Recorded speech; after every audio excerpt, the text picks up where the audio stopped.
Hey everybody, how you guys doing? It's lunchtime, so you know what that means. Another great episode of Lunchtime Talk with Steve. So today we have, like a lot of the administrators. We have people from Broward College that are here with us today to talk to us about the new normal. We're going to talk about the admissions, about different things that are going on now at Broward College, because as you guys know, it's not the same as it was 4 or 5 months ago. I know it's only been about 4 months. It seems like it's been about 4 years with this new normal and everything. But so let's go ahead and run the intro and share it out with your friends, your relatives, everyone. Let them know that Steve is on. It's lunchtime. Grab your lunch, listen in, and feel free to jump into the conversation. All right. And while you're at it, just go ahead and if you're watching on YouTube, click the subscribe button and the little bell. Or if you're watching on Facebook, click the like button on Lunchtime Talk with Steve. OK. All right, guys. We'll be right back with you to jump into the conversation with our friends over at Broward College. Give me just a moment.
Alrighty, so here we are. We are back. All right, so let me go ahead and bring the people in from Broward College. We have a whole panel here, so you guys are going to have some great conversation, and you always have the option of asking questions, jumping in, all that good stuff. All right, so let's bring them in one by one. First, we have Nora Powell. Hey, Nora, how are you? Good. How are you? I am doing awesomely awesome. So go ahead and introduce yourself to the group. Just give us a quick 1 minute, and then we'll go ahead and bring some of the others in. All right. I'm Dr. Nora Powell. I'm the Dean of Health Sciences at Broward College. I am one of the administrators over all the health sciences. I worked in our local community for 30 years as a healthcare provider, and now I'm here to help develop the students so that they can enter into the wonderful world that I worked in. All right, awesome. All right, and now let's go ahead and bring in Scott. Hey, Scott, how are you? Hey, good afternoon, Steve. How are you? I'm doing great. Go ahead and introduce yourself to the viewers, and just tell them a little bit about who Scott is. Okay, I'm Scott Miller. I'm the Dean of Arts, Humanities, and Design at Broward College. I'm a practicing visual artist, and I have the pleasure of overseeing all of our performing and visual arts and design at the college, and have done so for the last 10 years. Okay, awesome. All right, and next we have Alicia and Wroble. And how are you doing today, Alicia? I'm wonderful, Steve. Thank you for having us. I'm Alicia Smith-Wroble. I am from our admissions and registration office as the Associate Dean.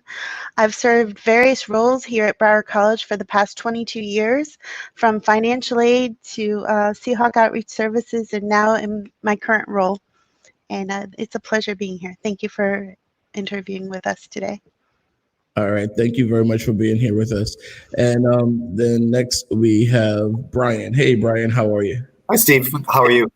I'm Bryan Anderson. I'm the Director of Enrollment Management at Broward College. It's my job to get our local community interested in coming to school with us at Broward and talking about all the great things that we do at Broward College. I also run a team who helps the students who we get interested in Broward to get enrolled in their first term at the college, like submitting our documents and getting everything ready to have a successful college career with us at Broward College. Okay, awesome. All right, so let's go ahead and bring everyone in. There we go. Perfect. All right, so let's go ahead and start with the new normal. And any one of you can grab this question. What is the new normal going to look like? And that's like the biggest thing right now. Everyone wants to know how you're going to be able to do things like, the class sizes, when you have things like lectures or anything like that. How is that going to look in the new normal? I can start if you'd like. So as I mentioned, my job is to go into the community and talk to our community about studying with us. Obviously, that's going to change quite a bit, especially as we find out, as decisions are made about our high school classes. A lot of my time was spent going into local high schools and talking to students about coming to study with us. So a lot of that work, probably all of that, will need to be done remotely now. We've been doing quite a few remote presentations already, including remote parent nights. This week, we're actually hosting a remote open house all week. So that's probably what it's going to be like in the high school classrooms and in the community at large, with our community partners, with everyone. This coming fall is just a lot of remote presentations and getting the word out about our programs that way through using Zoom meetings and other types of media instead of in person. Okay. All right. That's good. And does someone else want to make a comment on that as well? Yeah, I can jump on board for a second here. We've spent the last 3 months sort of trying to figure out what the fall semester is going to look like. And we're really focused first and foremost on the safety of everyone, making certain that everyone has a safe environment, whether they are coming back to the campus, and we do have some classes coming back to campus, as well as the bulk of our classes, which have been kept remote or online. So we're trying to keep the learning environment at the same high quality level while flexing in the face of a pandemic and all of the issues going on outside of the college. So we're trying to be very flexible. Okay, so now go ahead. I was just going to say, in health sciences, there is a radical disruption because the majority of our classes are face-to-face traditionally. And the pandemic rolls into town, and we had to make a really swift change in the middle of March.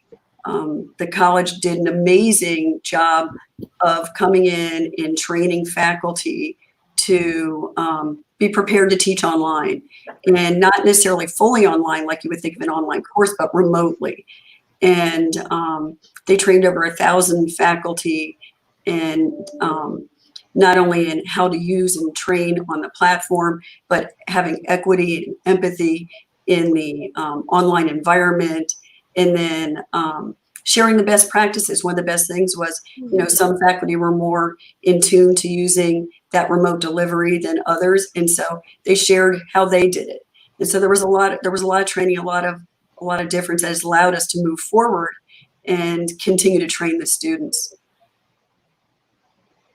All right.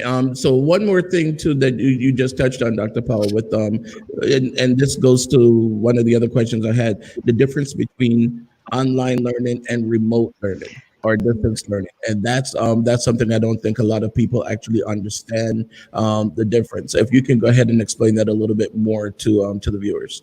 Sure. So online delivery is considered 100% asynchronous. There is not the interactive component. Remote learning is a general term described when the learner and the instructor are separated by a distance, and it's considered synchronous. So to give you an example, my instructors would log on to the platform, as would their students, and deliver a live lecture to the students. So it's really not different than a student sitting in a classroom. A student can talk, a student can raise their hand, they can ask questions. So it's an interactive environment, delivering lectures and podcasts and discussions, and the online component has breakout rooms, so the students can go out and they can do a group project, then come back in, deliver their projects. There's a lot of opportunity with this. So the online, the students are separated from the instructor, and there's not really that interaction. There is a certain amount of discipline that is required by a student to do fully online, because they have to log in, they have to do it. There's no one coaching them. There's no one delivering online. You have to read. And the remote learning is a fully collaborative environment where you're still getting the same lecture delivered to you in a live format. And then the greatest part is it's recorded. So if a student, there's a lot of changes that have gone on in everyone's life right now. So there's a lot of students who work changed, they're trying to work to survive.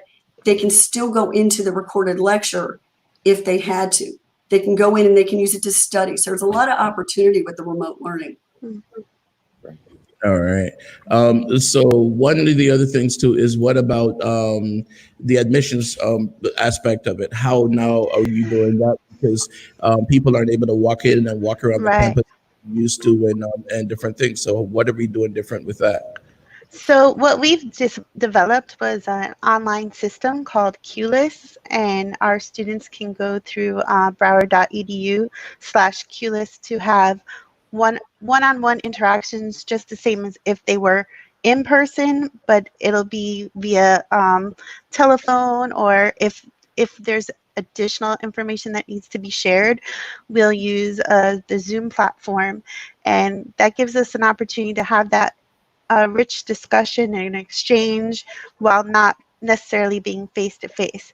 We've also taken pretty much all our forms and moved them over to a dynamic form platform, which means that the students can upload and fill out all their information beyond the application. So things like residency, or some enrollment and verification, or even some immigration paperwork. They can all do that via dynamic forms through our forms link. And that allows us to, that's actually enhanced our whole process, because we have now a better and a stronger way to connect with students, making sure that their paperwork goes through the pipeline more seamlessly. So in a sense, it's actually enhanced our admissions process rather than hindering it, and giving the opportunity for students to have more than one platform to really have engagement with the admissions team. And what about okay, so now if a person has questions, how easy is it then for them to reach out to someone at BC, and how easy is it for them to to get that question answered? Because whereas before you just walk into the registrar's office, or I mean, so how easy is it to get in touch or to reach out to somebody? So basically, they would go to that QLIS platform, and they would enter their information, their phone number. You receive a response via text saying your wait time may be a certain amount, similar to what it was like in person. Then a representative will contact the student via phone. And then as they have the conversation, if they feel that the student needs some more support, they'll send a Zoom link to the student to have that face-to-face interaction if necessary. So on the average, the wait time's been about 10 to 15 minutes. And of course, it also depends on how quickly the student reaches back to us on how quickly the line moves. Oh, that's pretty good. 10 to 15 minutes is awesome. I mean, that's actually quicker than it was in the. I haven't been through the BC process, but typically that's quicker than it would be at a school. My daughter actually just went ahead and registered at BC. She was going to go to Santa Fe up in Gainesville, but she wanted to do the EMT or the paramedic course here at BC. Yes. So she's gonna do that here before she goes up to Gainesville probably next year or whenever. I don't know exactly when things are gonna get back a little bit better, or she might just go straight from here. I think you guys also do the credit. Well, UF takes your credits as well, correct? Correct. Yes, they do. That is correct. Perfect, because that's where she's ultimately going to go to UF. Go Gators. I think she should be watching now too. So, but yeah, so she had this whole thing laid out until COVID-19 hit, and then she just had to quickly change it around. And now she's registered at BC. She starts her classes, I think, like in about a week or in like 2 weeks or something. I think, I'm not sure. That's awesome. That's So fantastic. just so you know, so to bring comfort to her since she's listening, you say, well, how did the pandemic change the healthcare world? And you look at our clinical sites, and the clinical sites some of them have had to shut. We're so blessed in this institution that we have a state-of-the-art 66,000 square foot simulation center that it is incredible. And not only that, we have a simulation ambulance with one of our hospital partners, and students can come into a fully visually similar hospital experience, the same equipment. We keep all the different hospitals use different equipment. We bring in the hospital all the different equipment. We have mannequins, state-of-the-art, high-fidelity mannequins, which have lung sounds, hardened lung sounds. They sweat. They tremor. That one delivers a baby. There's all different things that these mannequins can do. So there's really not anything in the healthcare realm right now that we can't do virtually by simulation. And the guidance from the accrediting bodies has allowed us to do that. So things are moving forward in a different way. It is a new normal, as you said. And so right now, with the way that things are, you're still able to do these classes, the simulations, and things like that. Or are you? Better question then, I should say. Are you having in-person classes with some of those things, the ones that you can't really do remotely? That's exactly what we're doing. Anything that we can run remote, we run remote. All lectures are remote right now in the health sciences. The labs are on campus.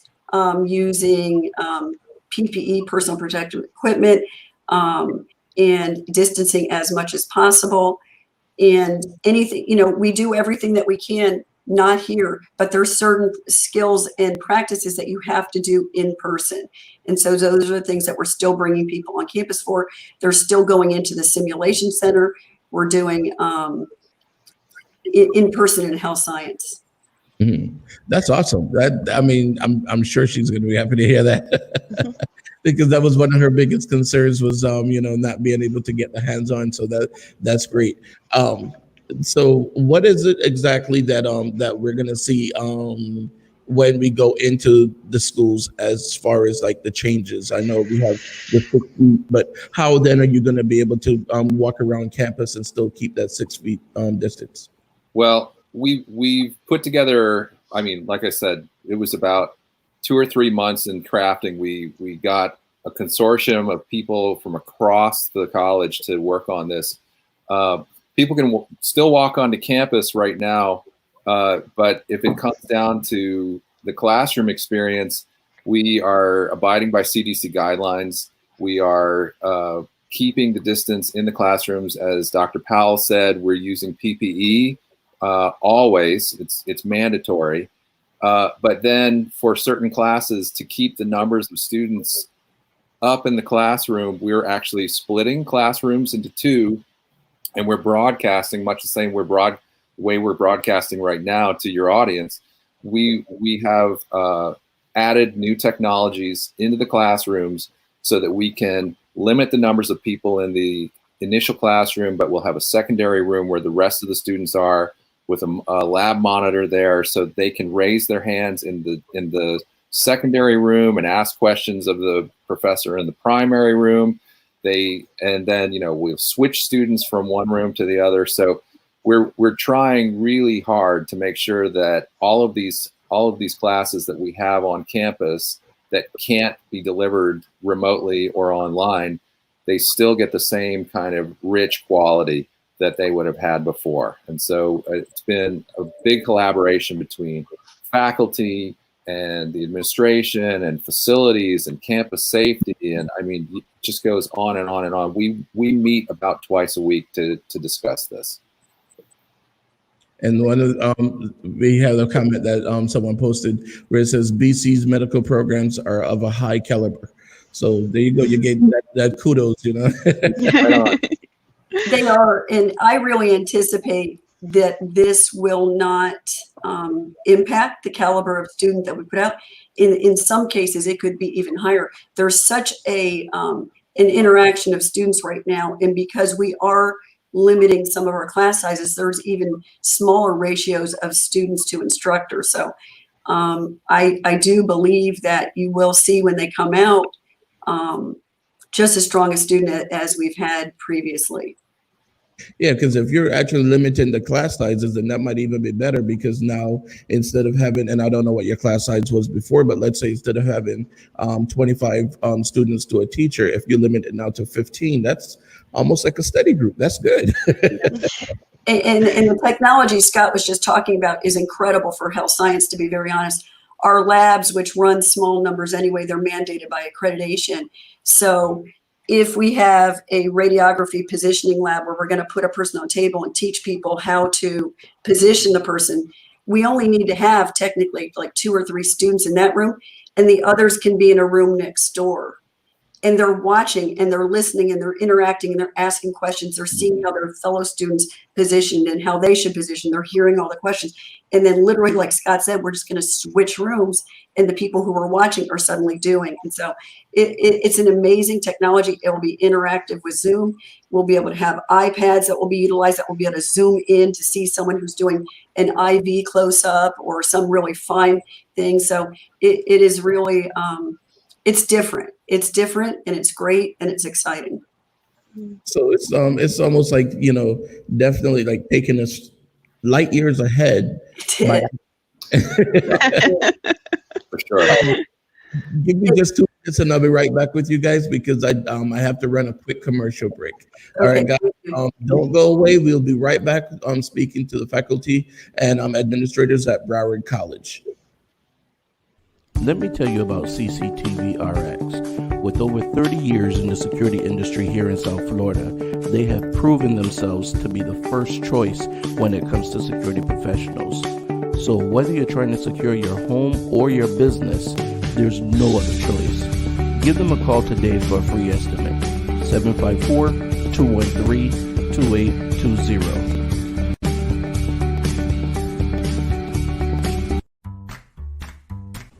If your car could talk, it would say call Curvin's Car Detailing Service.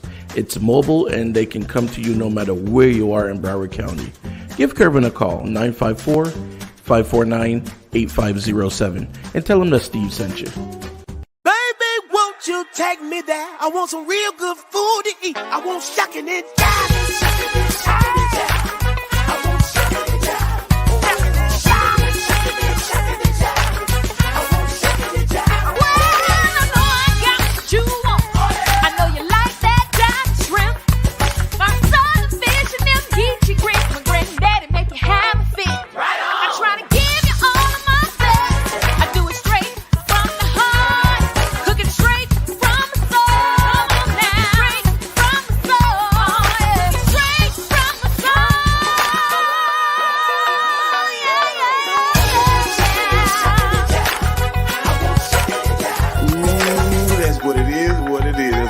is what it is. Come on down to Shuck It and Jive and Cajun food with an old school groove. Our designers to get your taste palette back in line, baby. Follow us at We Shuck It.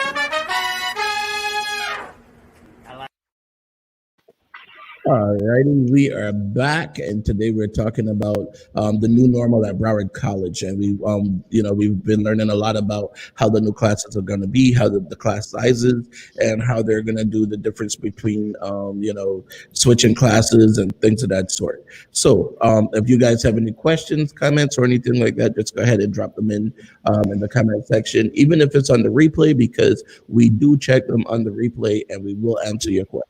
All right. Again, if you haven't already done it, click the like button on Facebook or the subscribe button on YouTube with the little bell so that you guys will know whenever we're online. All right, so today we have a few people here with us. We have Bryan Anderson, we have Nora Powell, Scott Miller, and Alicia Wroble. I keep wanting to say I'm going to remember your last name. It might be at the end. But I'm going to remember it. But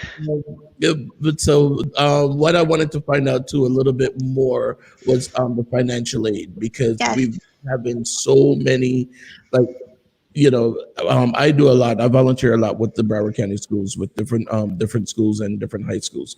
One of the things that we were looking at before the pandemic was, especially with my daughter, we were looking at things like FAFSA and different financial aid and the documents that you need and all these different things. So how are you gonna? What is it that you find to be the biggest challenge now with the financial aid with the new normal, or even before the new normal? What's the biggest challenge with financial aid that the parents need to look out for? Well, I think that your standard financial aid is still the standard. Okay, applying through FAFSA, filling out your paperwork. Maybe getting some of the paperwork could be difficult. So the normal challenges have still been there. It's those unexpected challenges that are coming up for students that they're facing. We're dealing with more unemployment, more food insecurity, more just a plethora of different situations. So we have implemented an additional department, which actually started 1.5 years ago, which never even could have foreseen this current situation to support those needs. And that's our Seahawk Outreach Services Department. And they're really there to do that supportive lifting in that area, where they're looking at the students' needs holistically past just the basic financial aid application and the funds that come through there. So any student that needs help, they can either call 954-201-4SOS, and they'll be able to speak to somebody through the SOS department, or email sos@broward.edu for those additional situations, whether it be housing issues, financial issues, employment issues, and again, the food insecurity, which we were already facing issues here in Broward County and trying to support. Now, for students that really need to contact the financial aid office, they have the option to use finserv@broward.edu if they're a new student, or we now do appointments for the financial aid office through their Broward College BC Navigate application. So we do have at least more interaction. And I would also refer to Bryan, as he's on the front end with students and doing a lot of FAFSA workshops. I'm sure you can speak to some of the challenges on the financial aid side as well. Sure. Thanks, Alicia. Yeah, it's filling out the FAFSA is still the same. It's not the easiest form to fill out, but it's also not the most difficult. The great thing that we do at Broward is we offer financial aid FAFSA workshops Monday through Thursday, every day at 12 o'clock, where students can log in and view a Zoom presentation with an admissions counselor to kind of talk through how to complete the FAFSA. And then, like Alicia had mentioned, students can now make an appointment to talk to a financial aid advisor specific to their particular issues through the BC Navigate platform.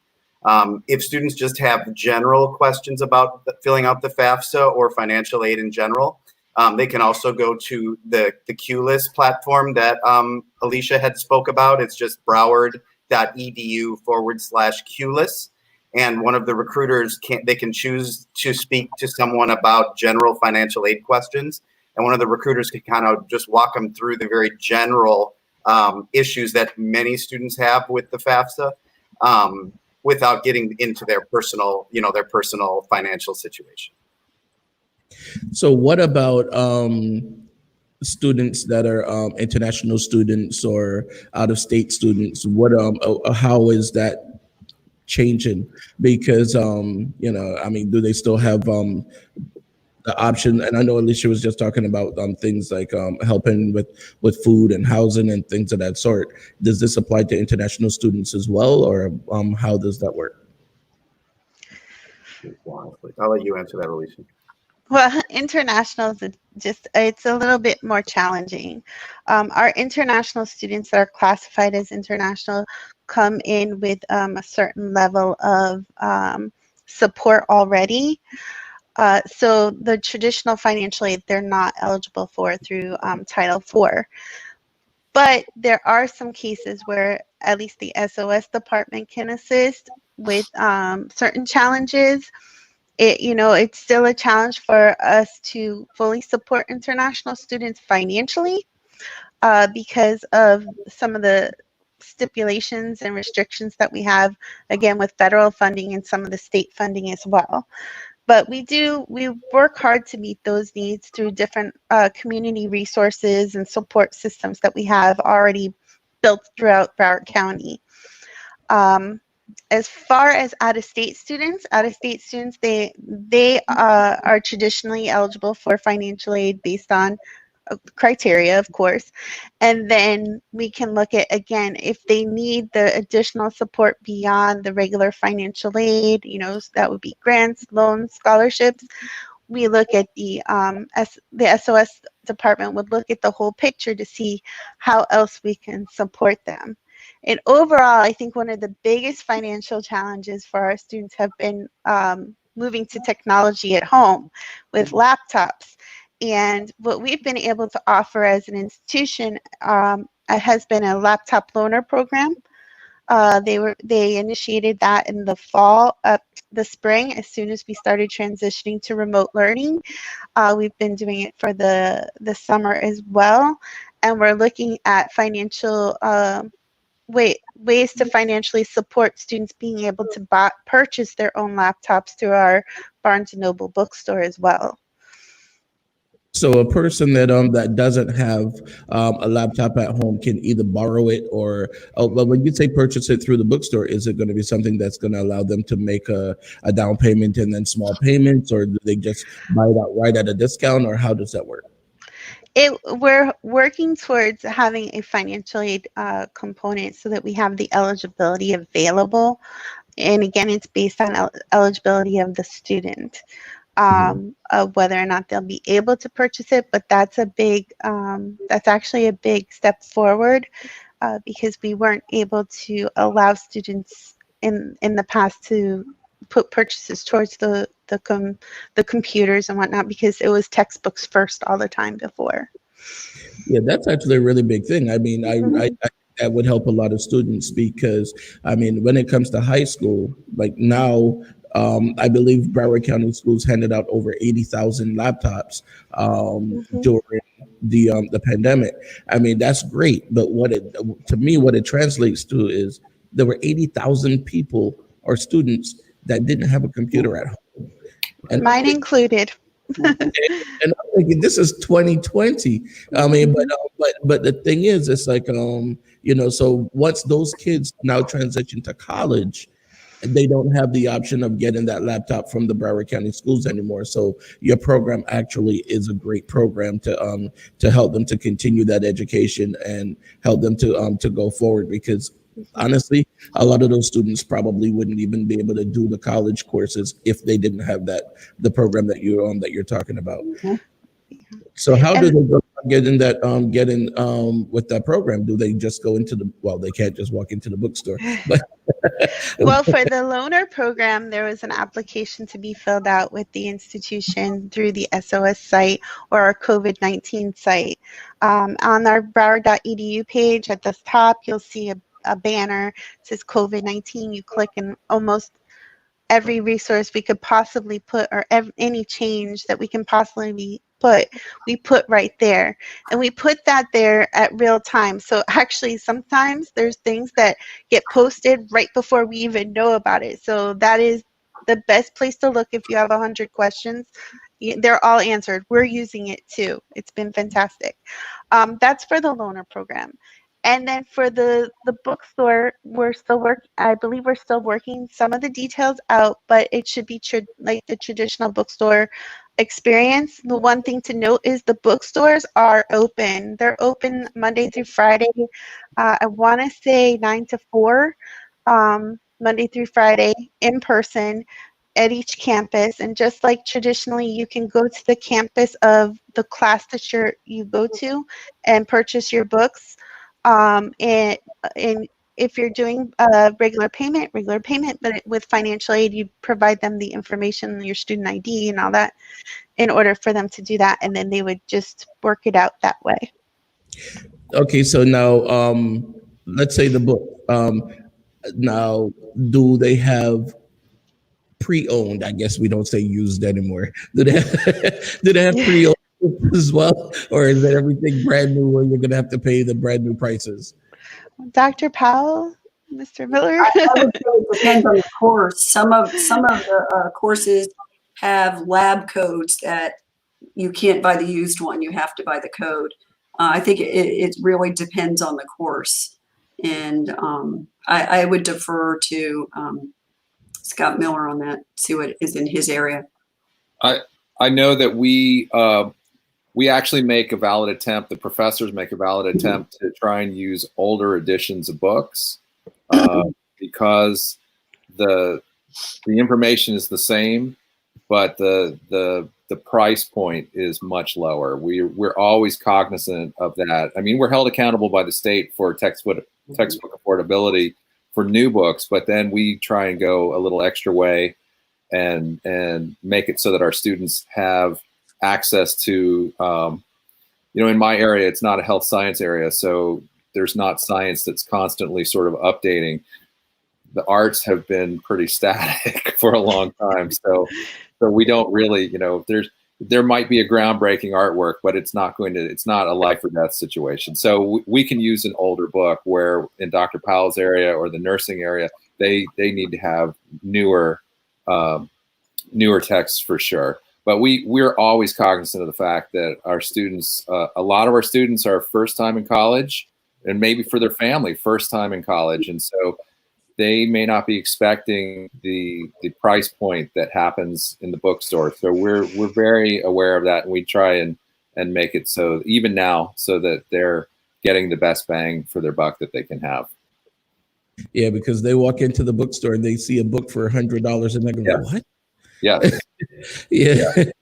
So we definitely try and use, maybe the next last edition if we can. Sometimes those editions just aren't available, and we're kind of stuck with the newest edition. But in most cases, the one that was put out 2 years prior is still available, so we can do that for them.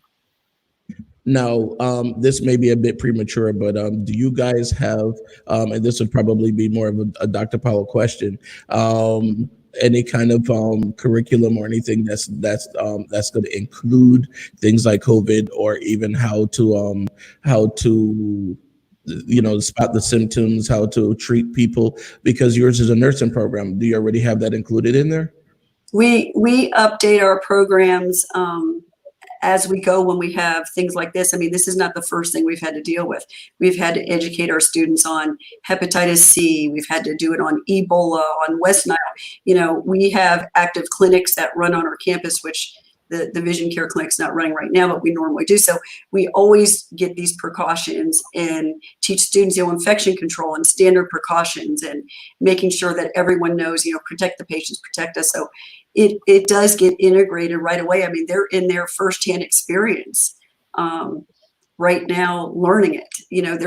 We still have students at clinical sites. There are some clinical sites still open for us. So, they're learning. And to be honest, it's a learning curve for even a lot of our faculty who work out at the sites, because it's changing. The one thing that's happening consistently is everything is changing.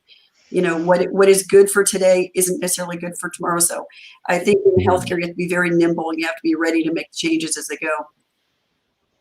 And when you were talking earlier about the simulations and the things that you guys are doing in the classroom, I started to remember when my daughter was a little girl, and when she was like really young, probably 5-6 years old, and I was trying to remember the name of the place that we would take her to, Wanadoo City over in Sawgrass. Oh yeah. Yes. That's Sawgrass Mills. Uh-huh. Yeah, and it was so crazy because she always said she wanted to be a doctor, and I wanted of going to the hospital and even like the little ambulance ride and everything, and I mean, it was pretty expensive to go. It was like, I think at the time it was like $20-25, and they charged the parents. I always thought, why am I being charged? So it's like parents have to pay to go in too, even though we're not doing anything. It's like, really? I don't know. but that was a great thing. So that when you said about doing the mannequin and everything in the classroom, it automatically brought me right back to the Wanadoo City one. That was awesome. So what about if students wanted to come in and do a tour of the campus? Are you still doing campus tours, or are they virtual tours? That would be virtual tours. We're not at this time anyways doing in-person campus tours or information sessions or any of those types of things. It would all be virtual. And I kind of mentioned it earlier, but this week we're doing a virtual open, this is our virtual open house week. So last night we had an information session. It was an hour long from 6 till 7. For people who maybe just got interested in Broward or maybe applied recently. Tonight, we're having an information session from 6 to 7 again for students who are required to take a placement test before they can start at Broward. Certain students have to take a test to make sure that they're able to take a certain level of math and English courses. We're also having a financial aid workshop either Wednesday or Thursday. And then the financial aid workshop, is Wednesday at 6 o'clock. And then on Thursday, the final virtual open house session will be resources that are available for students who are enrolled and will be joining us in the fall. So to answer your question in a short way, no, we're not doing on-campus tours, but we're doing everything we can to give students the resources and the information they need virtually. So you guys, I mean, to my viewers out there, to the parents out there, the students that are going, you have no excuse now. I mean, you have all the information right in front of you on your phone, your laptop, whatever you need. So there's no way that a person should say, I didn't know. Yeah. I wonder if there's a way for me to do so. I can share the links of the virtual open house days that are the remaining, as well as every Tuesday. So today it's going on now, unfortunately, but every Tuesday going forward through the month of August, we'll be hosting information sessions very specifically about our career and technical education programs, which are the short-term certificates and degrees that folks can get if they need to reskill or they want to upskill, if maybe they've been laid off during this time and they want to get into a new career. We're doing information sessions every Tuesday at noon for we call them the non-traditional population, maybe the not so recent high school grad who needs to make a transition and do a different career. So I can share that link if there's a way for me to do so, so that your viewers can take advantage of those sessions. Yes, definitely. Go ahead and put the link in the feed, and they'll be able to see it. And now that you just mentioned that too about people that were laid off or people that are getting their second career going, if you will. How does that work when it comes to financial aid? Because right now you have a lot of people that don't have the funds, Right. and I mean, is something on there maybe like the CARES Act or something that gives them some kind of funding? Yes, Well, I'll let you answer, Alicia. Well, they would, if they're already attending and they've already done all their financial aid application and everything's already settled, the next thing is always to talk to the financial aid office and let them know of your current situation so they can see if there's anything else that they can do to support the student. Then the next phase is again that 954-201 for SOS. They can help with any additional support. Then with the CARES Act, there is an application. I believe it launches again on the 31st for the fall, and it's based on eligibility. But there is some funding. We've put about 50% of our funding of the CARES Act towards students. The rest is being used to enhance our remote learning and the technologies that we need to support students in this environment. So we do have some money put aside through the CARES Act. Through the college, we actually started our emergency fund in the spring prior to COVID, and it kind of all worked together where through the SOS department, we were able to distribute funding to students in emergency situations.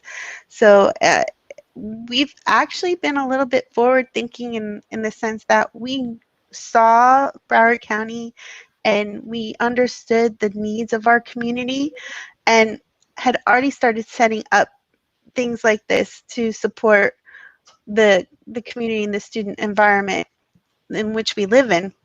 And now with COVID, having the CARES Act on top of it has been an additional support. So the student can also, finish their information. Whether you think you're eligible or not for financial aid, it's always best to apply. Get that going. Apply for that CARES funding, which will be posted through the COVID link. And then, of course, with another additional layer of support through the SOS department. We don't make promises we can't keep, but we sure do try to find ways to support our students the best they can, especially in the times that we're going through right now. Yeah, I always told my daughter when she was filling out the applications, I told her apply for everything. I don't care if it says purple cyclops from Mars, apply for it. I mean, whatever it is that there's money, if there's $1 on the table, apply for it. And I would always tell her that, and always try to look for money for anything that's available. One of the things, I mean, I guess this is a good thing for some of the students. I remember where, as soon as like first day of school, the first thing you had was like all these people that, oh yeah, you could get a credit card, just sign here. Not anymore. You don't have to worry about that. It used to be, you're in debt $50,000 on your first day of school, but that's a good thing. Now, that's one thing I wanted to talk to you guys about too. What about things like financial classes? Do you see that becoming a standard as part of Well, like yeah. Financial literacy has always been very important to Broward College and getting the word out. We, when we can't host a financial literacy course, which we usually do as workshops, what we do, we have a online financial literacy course that we work with through Student Lingo, and that should be the SOS site for a resource. I can't offhand remember the entire link for Student Lingo, but it's like Student Lingo / Broward College. Students can go in and actually, it's a great prep for courses if you go in and do this now, if you're starting in the fall, because we look at things like you have the opportunity to do how to do an online class, how to time manage, how to financial literacy, academic honesty, all those things are all encompassed in this one platform. So it's on demand. So, kids are in bed, you got a little time to like regroup, go online, do the form, after work, and, you have any time you can do the workshop. So that's a great availability to students. And then, of course, through the years, through student life, our student life department has actually gone completely virtual. It's amazing what they've done in student life to engage students. And they do a lot of workshops that have to do with financial literacy, student development, and making sure that students stay engaged and connected. Wellness, they're doing wellness on through Facebook Live, through Instagram story, all platforms imaginable. So we found ways to support the students holistically, even in this day and age. And at the same time, we've had those going already. So it just was it was a seamless transition, except for the enhancement with student life. What's so crazy is, we used to tell our kids, stay off of Instagram and all that crap and get to schoolwork. And now we're saying, do your schoolwork.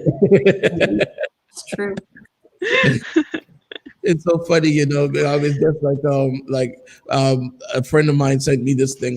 This was a while back, maybe a couple months ago. And I remember the math teacher saying, and it was saying the math teacher was showing, you're not going to always have a calculator with you. You need to learn, algebra and all kind of stuff. Nowadays, we have a calculator with us. We walk around all the time. So things change, What do you guys see the new normal being, or how long do you think this is going to be, or is it going to be continuous? It's not going away. It's not going to stop anytime soon. And so, I think we need to, this is all a transitional period. We're still in the transition. We made the quick changeover to remote, and now we are looking at how are we refining. That's these new cameras coming in. And so when we finish the cameras, then it will be the next thing. So you just have to keep looking for ways because, realistically, some of this stuff may not be so transitional. Some of this stuff may become permanent. There may become permanency to how we have delivered because some of it has been so successful. And so it will be, after the fact, which I don't know, is that a year? Is that 2 years? Who knows when this is going to go away or if it will ever go away, It will be a reevaluation of the entire process to see, what were the best practices at the time and what gave us the best outcomes. So, but I don't think we can look for this to go away, and I don't think we can look for a real quick vaccine. When you think about even the flu vaccine each year has multiple strains in it. They're trying to come up with a single strain. So you're going to have mutations of COVID, and the single strain's not going to handle it. So it's get your mask and put it on. That's the bottom line. I'd say if there was a silver lining to this, though, that it's caused all of our faculty to sort of embrace technology and embrace different forms of delivery. And so, like Dr. Powell just said, we don't know when we may be able to transition back to fully on ground, but we've been so successful at delivery and at being flexible. It was very gratifying to see even some of our really truly older faculty, how flexible they were and how open to change when presented with you have to change or this isn't going to function. So I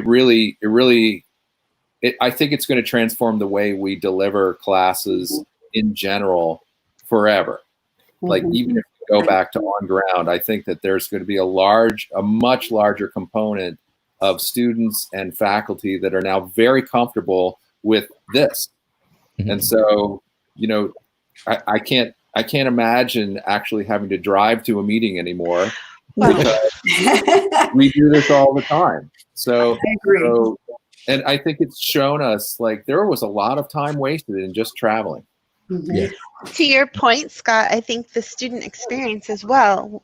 Two of our biggest issues were childcare during class and transportation from one campus to the other, or even from home to school. Yep. And this is resolved. Students are now able to take a class at any campus from home.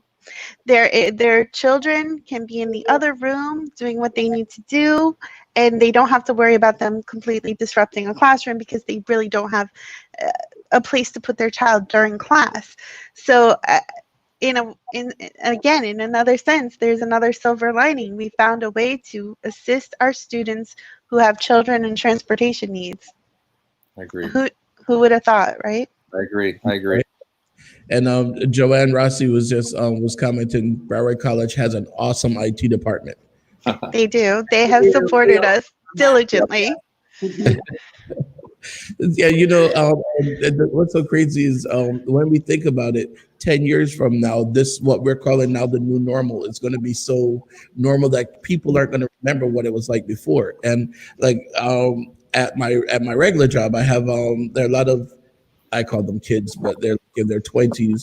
And when we talk about stuff that before, some they're like, really? Like you used to be able to smoke in an office and smoke on an airplane. And they can't imagine that you would be able to do those things. And I'm like, yeah, it used to be like that, So you're going to talk to people in, 10, 15 years, and you're going to say, remember when we used to be able to just walk around without a mask? And they're like, really?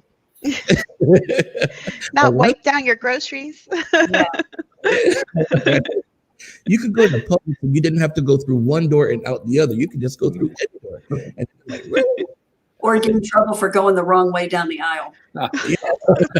I know people still give me looks when I'm going the wrong way, and I look down at the arrow. I'm like, oh God, now I see why. It's so crazy, But those are the things that we have to do. Give me just one moment. I need to run another quick commercial break before we leave. But just one moment, okay, and then we'll be back to wrap it up. Let me tell you about CCTV RX. With over 30 years in the security industry here in South Florida, they have proven themselves to be the first choice when it comes to security professionals. So whether you're trying to secure your home or your business, there's no other choice. Give them a call today for a free estimate. 754-213-2820.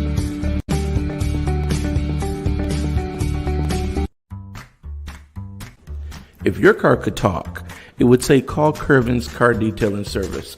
It's mobile and they can come to you no matter where you are in Broward County. Give Curvin a call, 954-549-8507, and tell him that Steve sent you. Baby, won't you take me there? I want some real good food to eat. I want shucking and jiving.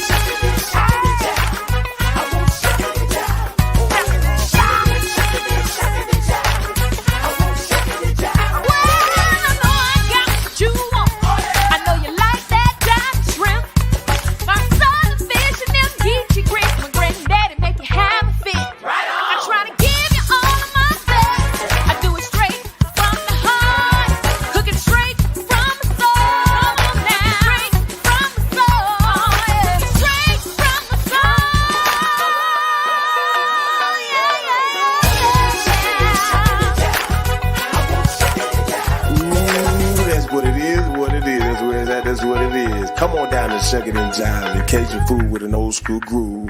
Our designers to get your taste palette back in line, baby. Follow us at We Shuck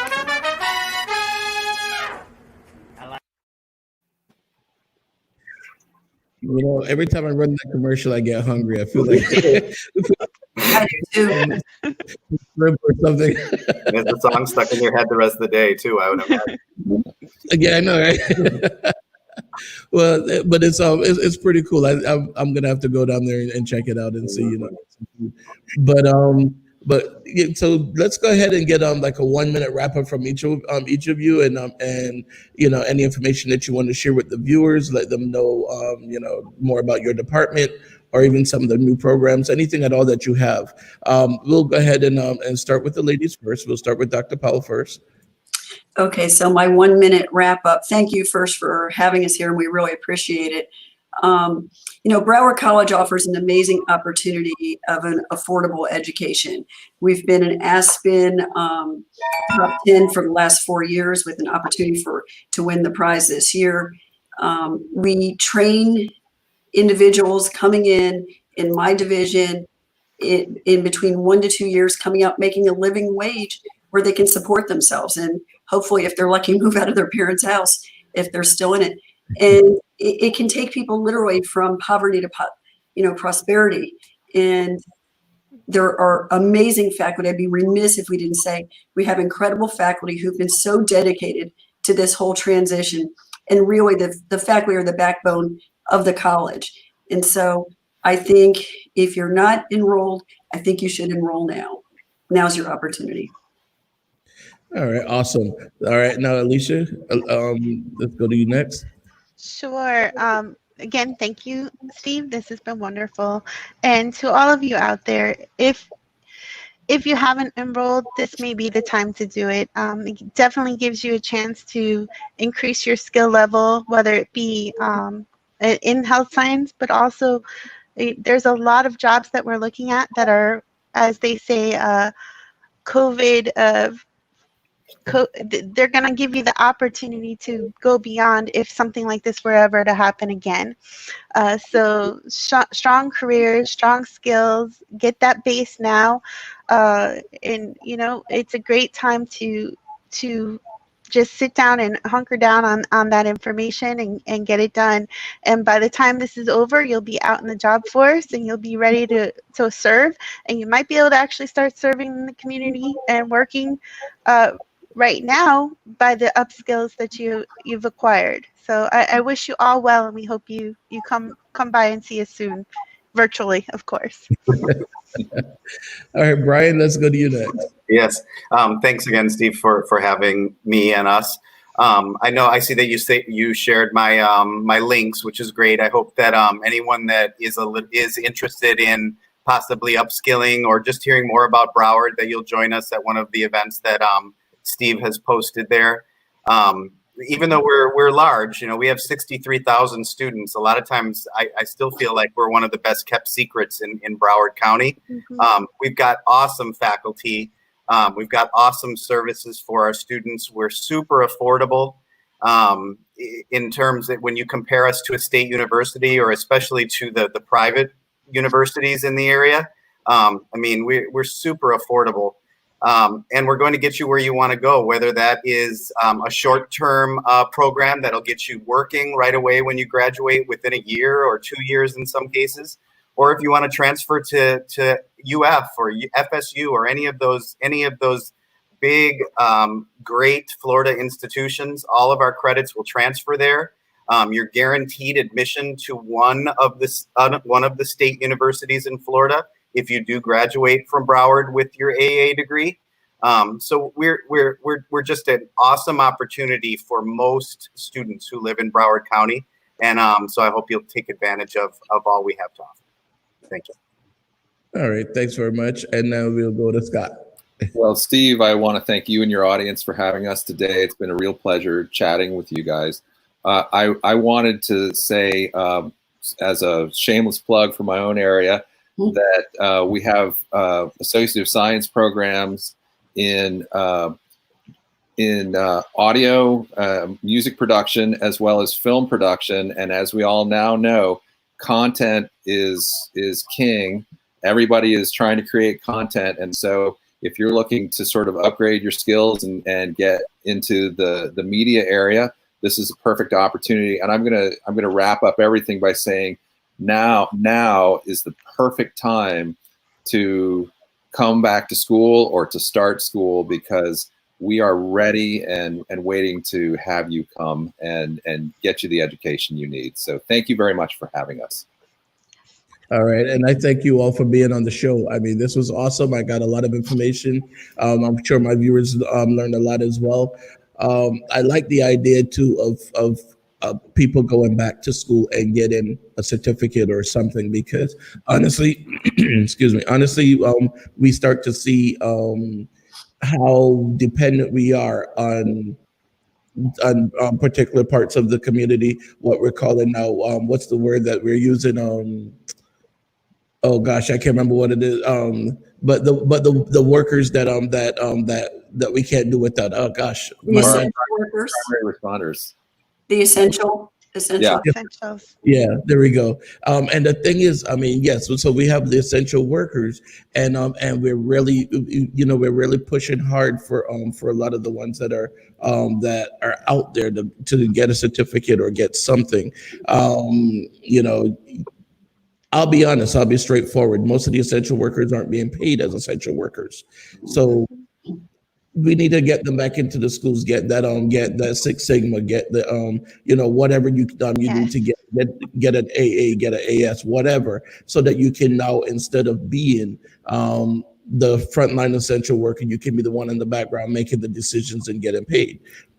BC is a good college to come and go to, so I implore all you guys, go out, reach out to it. You have the links right here. You cannot there's no excuse. That was the biggest thing before, was the excuses. Oh, I don't have the time, I can't do this.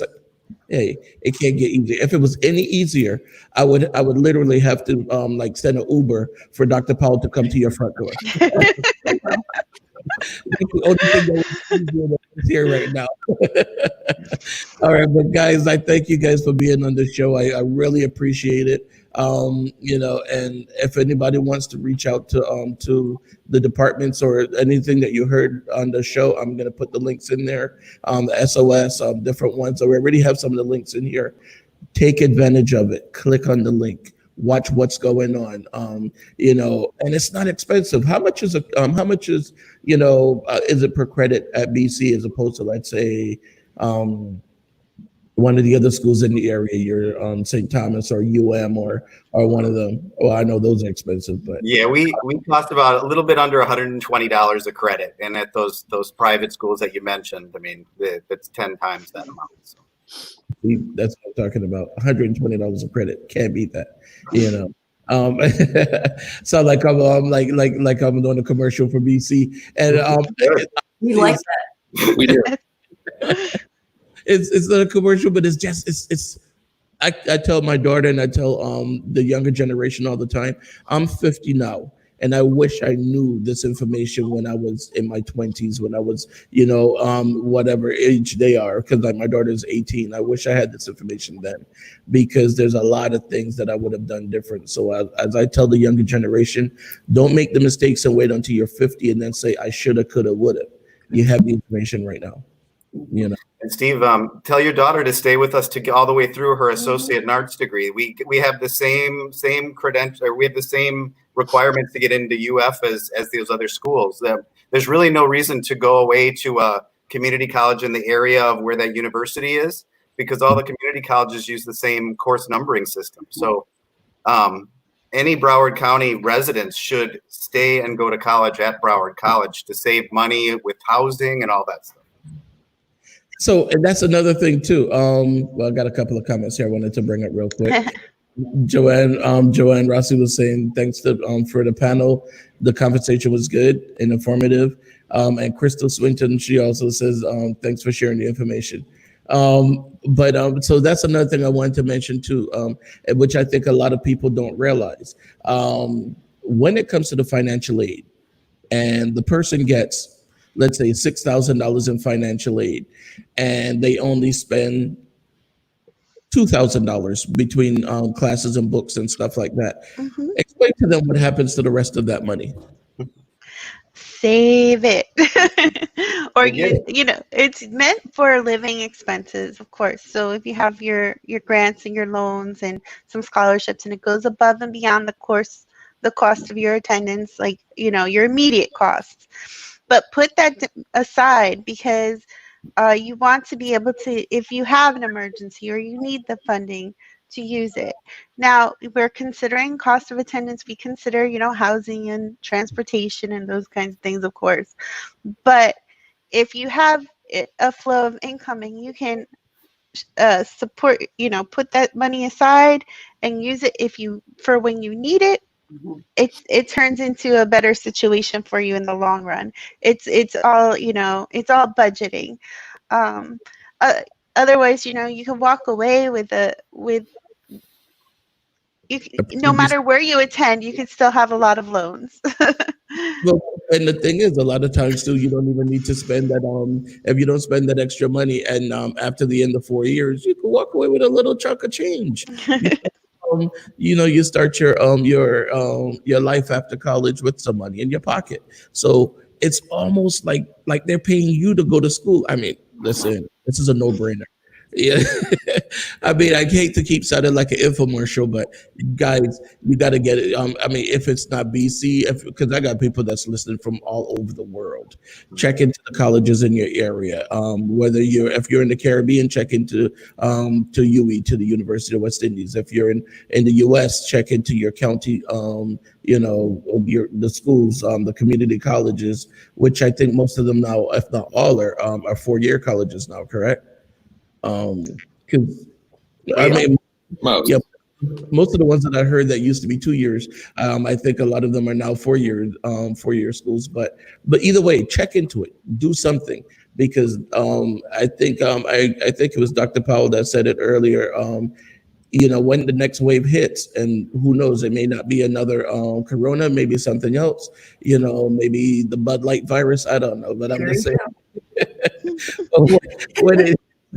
When it hits, you want to be in a position that you can work from home and you can do something else, But anyhow, speaking of that, it's my time to head back to work. This has been an awesome lunchtime chat, and I really appreciate you guys being on the show. All right. Thank you so much. Thank you very much. Thank you. We appreciate you having us here. Later. All right. Bye. Bye-bye. Take care. So guys, I brought the information to you as always. Every day I'm trying to bring you more and more information. This right now has been like an awesome chat today. We were able to bring all this information to you from BC. We were able to bring, and again, this applies to wherever you are. You can still go and register for the classes online. I don't care if you're in India, if you're in Europe, if you're wherever.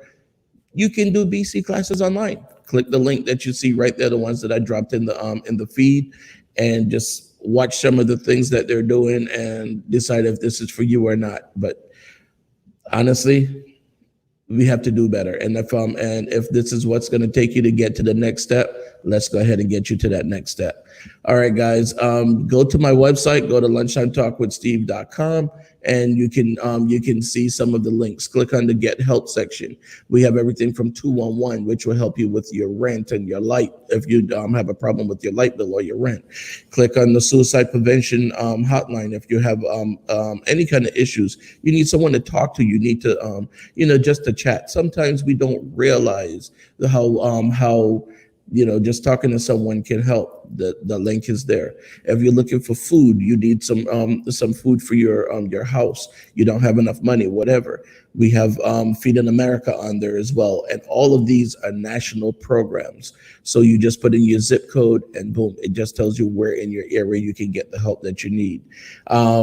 Also, we have the National Unexploited Children Network. So if you go there, check on it, just put in your zip code, you will see kids that are either, kidnapped, run away, whatever the case may be, but they're missing. You might be able to help bring one of those kids home, because you might pass that child in Walmart or in 7-Eleven or wherever. Their parents are worried about them. Check it out, all right? You might be able to bring that child home. But definitely, guys, I implore you, take care of each other. You are your brother's keeper. All right. So I'll talk to you guys tomorrow. We definitely will have another interesting conversation. And as always, take care of yourself, take care of each other, and do a random act of kindness for a stranger. Okay. Peace, people. Please visit lunchtimetalkwithsteve.com if you would like to be a guest or advertise on the show.